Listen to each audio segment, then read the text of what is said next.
Туберкулез – распространенное и опасное инфекционное заболевание, передающееся воздушно-капельным путем, хотя благодаря успехам современной медицины заболеваемость и смертность от него значительно снизилась. По приблизительным оценкам специалистов, около четверти мирового населения инфицированы туберкулезом латентной формы. Из них примерно у 10% болезнь рано или поздно переходит в активную стадию. Единственное медучреждение в Абхазии, где лечат больных туберкулезной инфекцией – республиканский противотуберкулезный диспансер, расположенный в Глырывском районе. По данным руководства диспансера, число заболевших туберкулезом и выявленных больных в нашей стране в последние годы заметно сократилось. В настоящее время в стационаре лечения проходит 18 человек, на амбулаторном лечении 51 пациент. В нашей республике некоторые стесняются болезни, конечно, это да, есть такие моменты. Есть такие моменты, которые бросают, дефолтами их называем мы. Ну, в этом году мало. В тех годах были больше. И статистика более-менее уже второй год стабильная. Нету роста. Рост был у нас где-то в 16-14 годах. Вот после этого спал. Вот после пандемии вот так вот она на одном месте стоит. Лечение, то, что вот по пандемии, наверное, какое-то улучшение дает легким. И пока на одном уровне. Развитию туберкулеза способствует неполноценное питание, потребление токсичных продуктов, таких как табак, алкоголь, наркотики, неудовлетворительные условия труда и быта. К группе риска относятся маленькие дети, пожилые, больные сахарным диабетом, СПИД и ВИЧ-инфекции. Часто туберкулез никак не проявляет себя на ранних стадиях. При появлении явных признаков он может уже вовсю развиваться, а при отсутствии своевременного и качественного лечения неминуем летальный исход. Вот почему важно проводить своевременные профилактические мероприятия.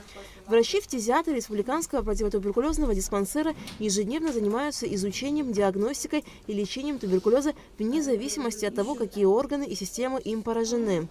Лечение больных зависит от формы чувствительности. Лечение и длительность лечения тоже все зависит от чувствительности к препаратам. У нас имеется отделение лекарственно-чувствительной формы, соответственно, отделение на БК плюс и БК минус, вот, чтобы друг друга не заражали. Есть отделение с лекарственно устойчивой формы, тоже оно делится на БК плюс и БК минус. Вот, отдельные входы и выходы у нас в каждом отделении.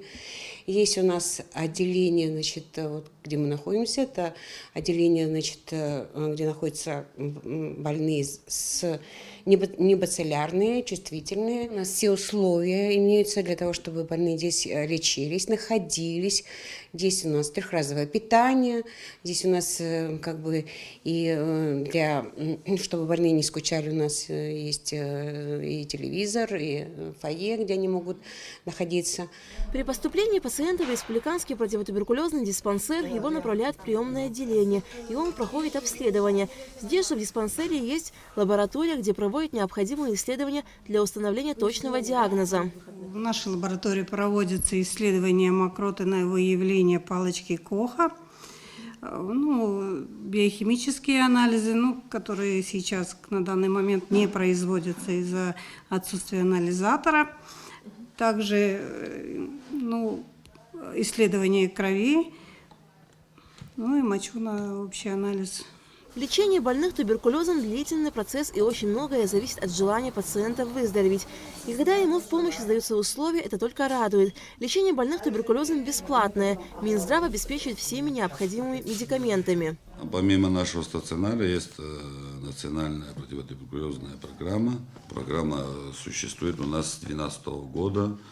И с каждым разом улучшаем, стараемся, чтобы какие-то недоработки исправлять и в дальнейшем улучшать программу.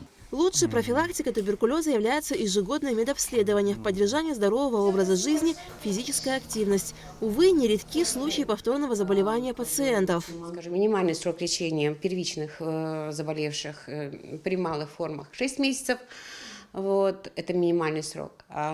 Потом 8 месяцев идет у нас длительность лечения.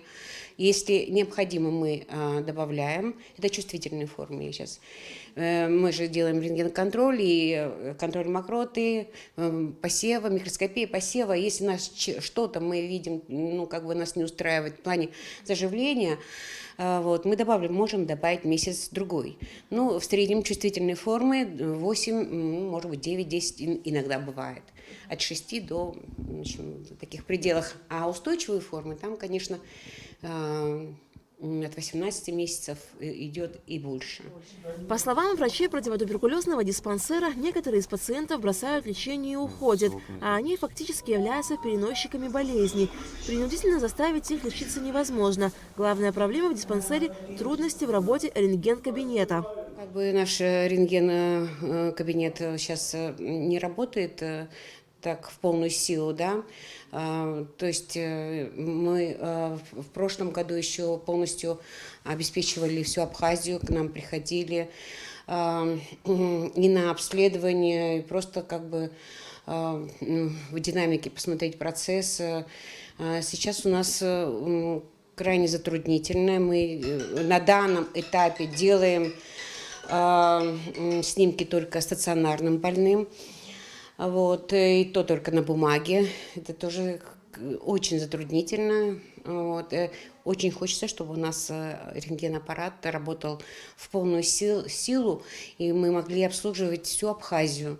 Без соответствующего лечения больной активной формы туберкулеза ежегодно может заразить в среднем 10-15 человек. По данным ВОЗ, каждый день от этой предотвратимой и излечимой болезни умирают почти 4500 человек и почти 30 тысяч заболевают. Вот почему важно своевременное и правильное лечение. Аля Катаб, Заур Кварчия, Абхазское телевидение.